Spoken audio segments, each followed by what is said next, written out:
As a small independent podcaster, it's absolutely possible for you to earn $10,000 a month or more on a consistent basis without any gimmicks and without thinking you need to run ads like the large celebrity-sized podcasters do. In fact, the companies that work with those large podcasters want to run ads with a podcast that has tens of thousands of hundreds of thousands of downloads every month.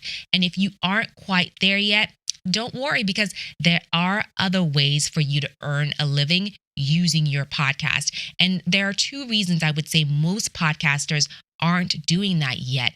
First, it's because they don't know how. They think the only way they can earn income on a podcast is through ads with large companies. And second, it's because they give up too soon. They are not consistent and motivated enough to build the foundation that's required to earn a great living on a consistent basis. They give up right before their podcasts are about to take off. So in this episode of the She's Off Script podcast, I'm walking you through 6 viable ways that you can actually earn a living using your podcast. These aren't just ideas. These are ways that I myself, over the past 5 years, have earned a living using my She's Off Script podcast. Also, I'm going to list these options in order of how easy it's going to be for you to control when you start earning an income from those options.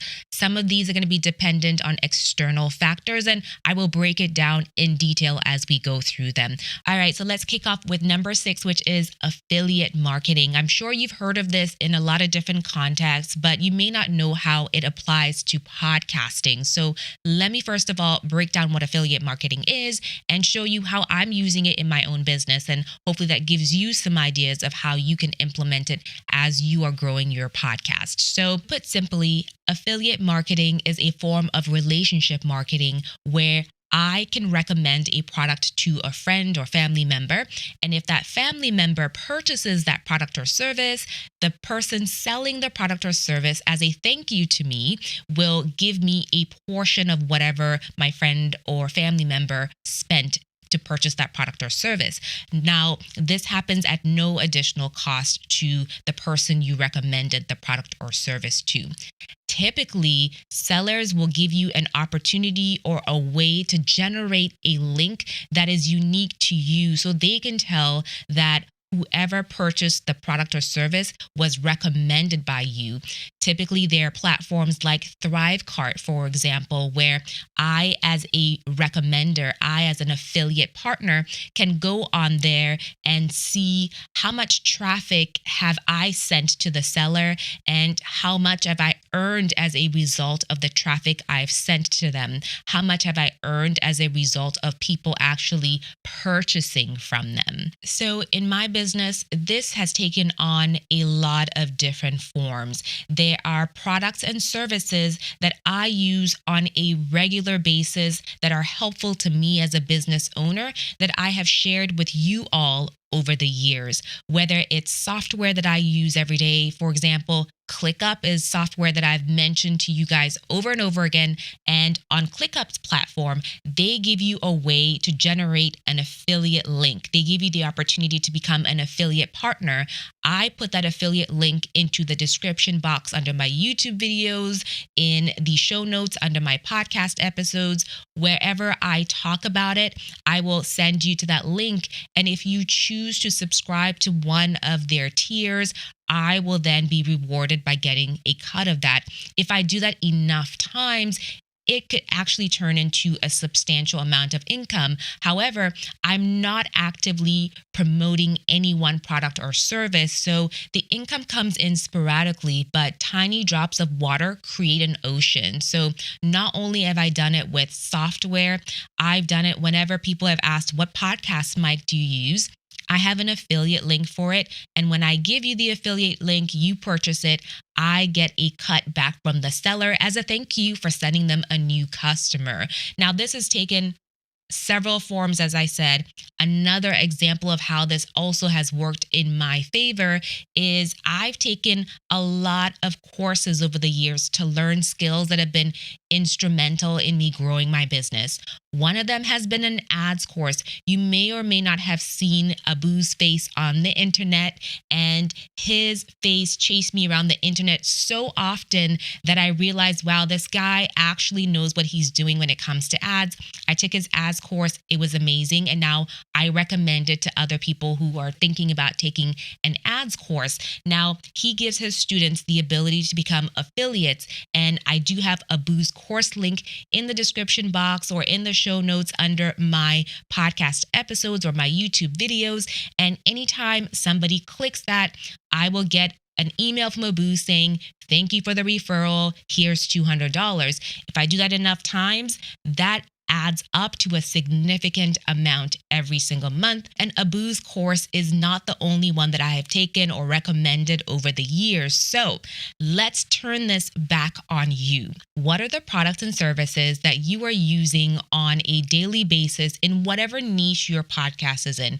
If it's a helpful tool to have, if it's instrumental in growing or improving whatever it is that you are talking about as a podcaster, start recommending it. This is extremely prevalent in the beauty influencer space, I would say, where if someone sees a beauty or a fashion influencer online and asks them, what kind of lipstick are you wearing, or where did you get that outfit? They have a link ready for you that's an affiliate link, and they will send you wherever to purchase it, and they get a cut back from whatever you spend. So that is absolutely a viable way for you to earn a living on day one. In particular, if there's a high ticket piece of equipment in your space that's just fundamental to doing whatever it is that you do, start recommending it, because you don't need a lot of people to have heard about you in order to recommend it.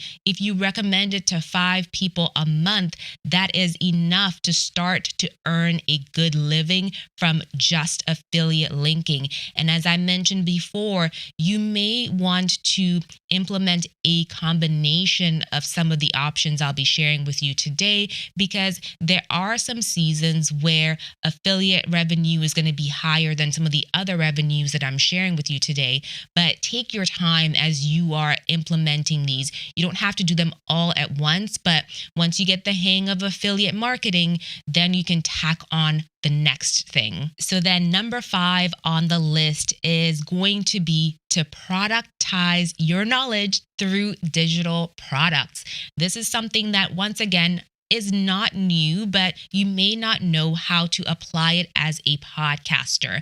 Now, whatever it is you are talking about as a podcaster, I'm sure it is helpful to your audience, and I'm sure that they would like something tangible as far as the knowledge that you have, so they can take it away and potentially replicate whatever it is that you have going on. So a very simple place to start is to create digital PDF templates that you can put up on your site for sale.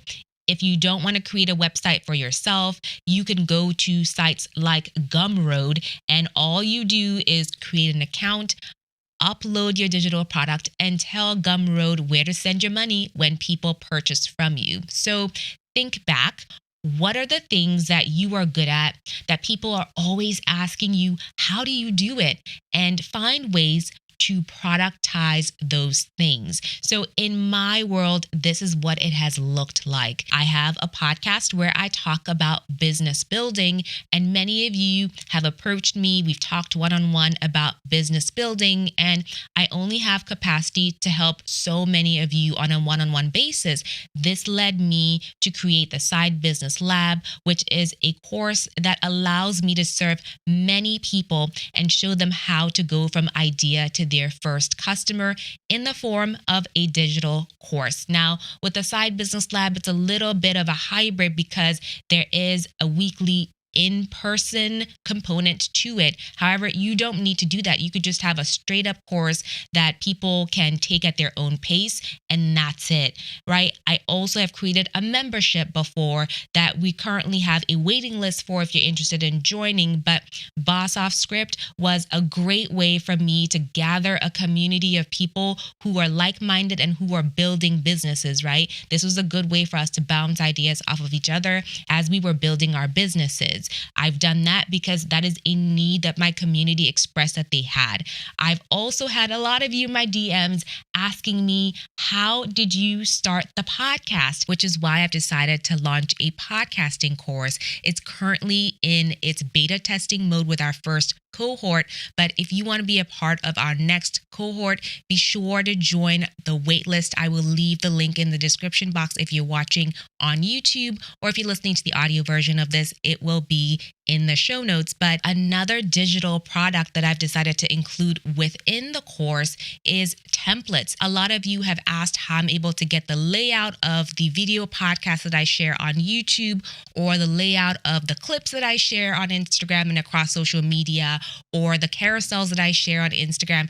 Whatever it may be, I've decided to bundle up all of my templates and offer it to those who are in the course when it launches. So stay tuned for that, because I'm pouring all of my knowledge into that podcasting course. But do you see how paying attention to the needs of your community and solving a problem for them can be a great source of revenue for you as a podcaster? You don't only have to talk about what it is you're passionate about, but you can create additional, more in-depth resources around those passions and hobbies that you talk about, and your community will absolutely support by purchasing them if they are valuable enough, right? So this next option for building 10K months as a podcaster is a prime example of starting exactly where you are, and that's speaking engagements. As a podcaster, you are already speaking on a very consistent basis, and the more you practice, the more you are honing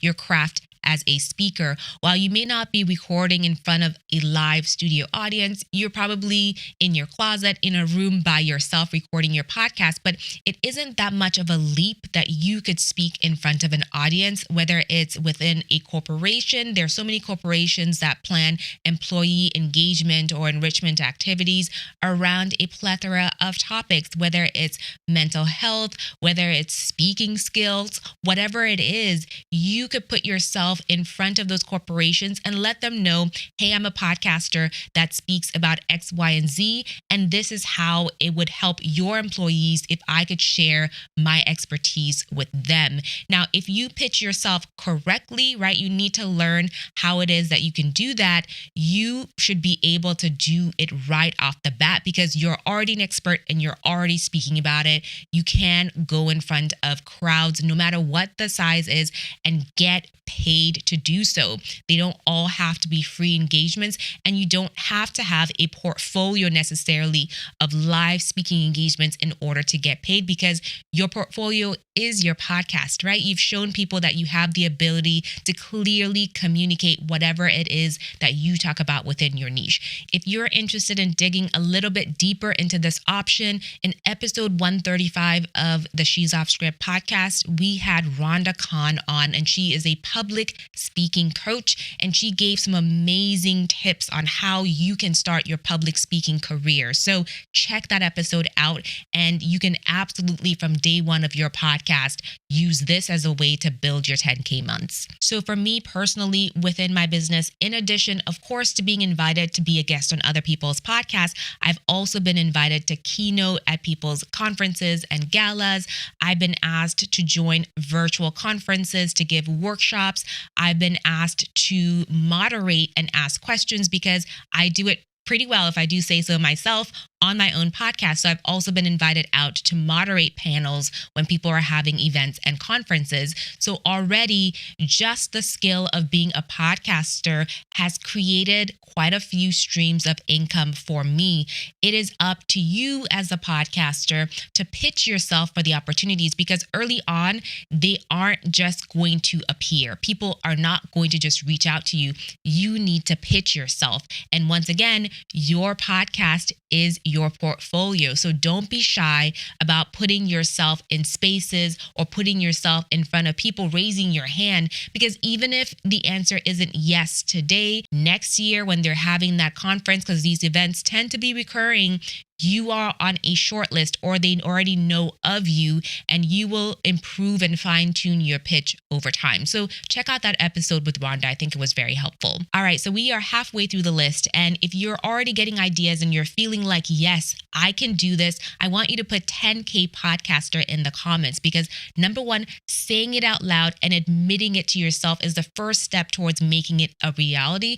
And number two, who knows, you may meet other podcasts who are on the same journey as you are, and you can create a community where you support each other as you are growing multiple streams of revenue that enable the podcast that you are building right now to become a great source of income for you. So 10K podcaster, put it in the comments and I'll see you in there. And if you do have a podcast, put a link to your podcast in the comments, because I'd love to check it out. So number 4, I would hope is obvious, but some of us are hesitant to do this. It's pitch your own products and services on your podcast. If you are a business owner in particular who sells clothing, who sells products, who sells software, whatever it is you sell, don't be afraid to talk about whatever it is on your podcast. Whether you have formal ad breaks within your show like the big podcasters do, or you want to just drop the fact that it exists within the course of your conversation, actively within the course of your conversation, similar to what I did with sharing that I do have a podcasting course in development right now, in beta right now. Share whatever it is that you're doing naturally within the course of conversation, so it doesn't feel like you're making a hard sell, but at the same time, people need to learn that it's part of the fabric of who you are, that you do have these products and services that you're offering. So you may have to shed your fear of being out there about what it is that you sell, because people almost expect that if you're a podcaster earning a living, that you are earning a living in some way. Let them know what it is. Let them know how they can support you, because if you are providing them with value, they are thankful for the value that you're providing them. And they want to know if it's not them who's going to purchase whatever you have to offer, it might be that they're going to recommend it to a friend or a family. And in fact, taking it back to the top of this list, perhaps you can make your audience affiliates of your products and services. Give them an incentive to share what it is that you sell with others. So even if they aren't the ones who ultimately will be purchasing, they will be incentivized to help you grow your business. So consider doing that, and don't be shy about selling whatever it is that you sell on your own show, right? This is your free real estate to do with as you please. While at the end of the day, there needs to be a balance of you giving value to your audience and selling what you do need to sell in some way, shape, or form. Okay, so we're getting there. Number 2 is shared ad revenue on YouTube. This only works if your podcast is actually a video podcast that you post on YouTube, in addition to the audio that you're sharing on Apple Podcasts, Spotify, and everywhere else.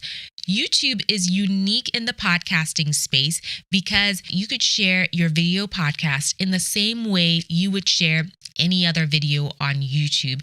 And according to YouTube, if you're able to get 1,000 subscribers, and at least at the time I'm recording this, 4,000 public watch hours on YouTube, you are eligible to receive 55% of whatever advertisers pay YouTube when they put ads on your video. Now, YouTube does not care how many subscribers you have. You could have one podcast video go viral. You only have 5 subscribers, but 1 million people have seen that one video, and you get 55% of all the ad revenue that anyone pays YouTube to put ads on your video.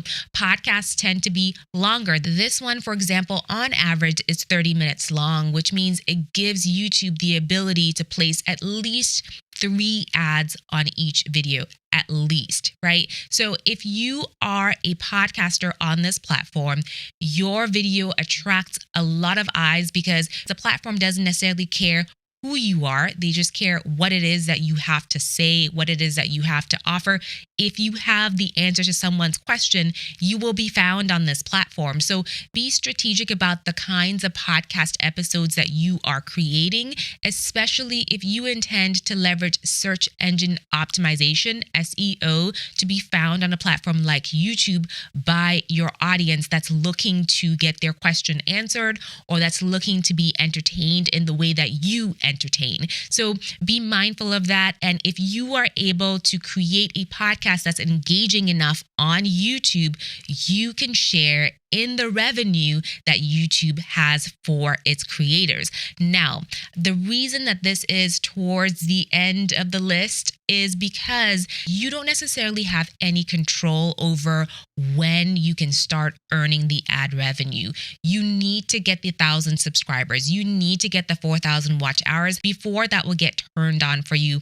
And that's not entirely within your control. While you can pitch yourself for a speaking engagement, while you can create an affiliate link and start sharing links to high ticket programs and equipment that you're using, you won't be able to determine when you hit that 1,000 subscriber milestone. However, what you can do is be consistent about putting out content so that there are more chances for a video to do well or to go viral, right? So eventually, though, it will happen, given that most podcasts are being released either daily, weekly, or in some instances, monthly. So it will happen for you faster if you're being consistent on YouTube, which brings me to number 1 on the list, which is brand partnerships. So you see what I mean by the fact that it isn't entirely in your control when you can start making money from brand partnerships, because you need to be able to give a brand your statistics. You need to be able to show them that